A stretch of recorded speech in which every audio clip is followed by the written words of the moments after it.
Grave of the Fireflies, released in 1988, is a film that leaves a permanent mark on anyone who watches it. It's a story of profound sadness, but one that's also endlessly debated. That's right. The immediate takeaway for many is the tragedy of war. But to leave it at that feels like a disservice to the film's complexity. The central question that haunts viewers to this day is, why did Seita and Setsuko have to die? To explore that, we have to start with the words of the director, Isao Takahata himself. Surprisingly, he made some comments that seem to contradict the popular interpretation of the film. He did. For instance, he stated clearly, it is not an anti-war anime at all, and it contains no such message. He also said it wasn't a simple tearjerker, but rather the tragic story of a very ordinary child who lived in an age of war. That's fascinating. So he wasn't trying to make a broad statement against war itself? His perspective was more specific. He saw Seita's story as a resistance against the oppressive totalitarianism of that era. Seita tries to create a pure family with just his sister, but fails. Takahata believed that if he were to make a true anti-war film, he would need to present a concrete method for eliminating war, which he felt he couldn't do. Many viewers place the blame squarely on Seita. They see his pride and refusal to apologize to his aunt as the direct cause of their tragedy. And on one level, that's a valid criticism. He did, in a sense, lead his younger sister to her death. However, this is where the analysis gets deeper. We must also ask, what about the adults around them? The aunt, the farmer, the other passers-by? No one extended a hand. They were all just trying to survive themselves, weren't they? Yes, but the film pushes us to question our own potential for inaction.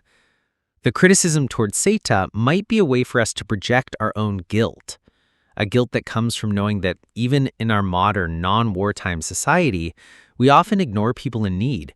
We become aggressive towards Seita to hide the uncomfortable truth that we might have acted just like the other adults in the story.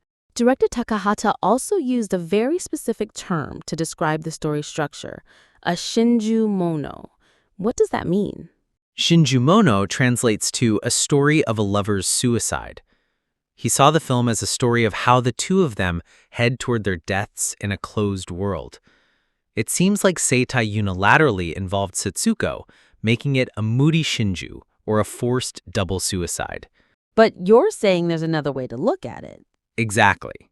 From another perspective, Setsuko's very existence accelerated Seita's path to ruin.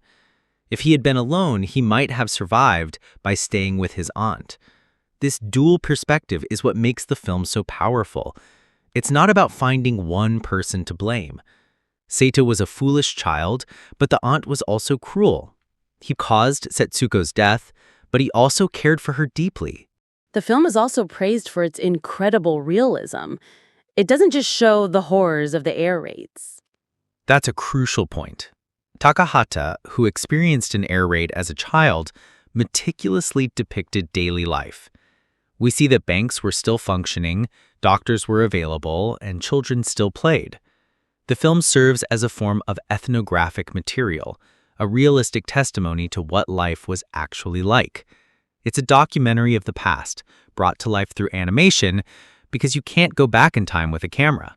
And that realism leads to one of the most heartbreaking elements of the story. The fact that Seita didn't know the war was over. By isolating himself and Setsuko, he became what we'd now call information disadvantaged. Setsuko died on August 22nd. The war had been over for a week. If he had known, he might have swallowed his pride and gone back to his aunt. Setsuko might have survived. She might have. This unbearable tragedy delivers the film's most universal message. People must live by connecting with others. Isolation, in their case, literally led to death. So, in the end, the story is not just about the tragedy of war, but a timeless and frightening warning about the dangers of a society where people stop helping each other. Precisely. Director Takahata said he was terrified of a future where more people would condemn Seita than sympathize with them. The film forces us to confront uncomfortable questions about responsibility, community, and our own humanity. It's a work we are meant to agonize over, and that is what makes it a masterpiece.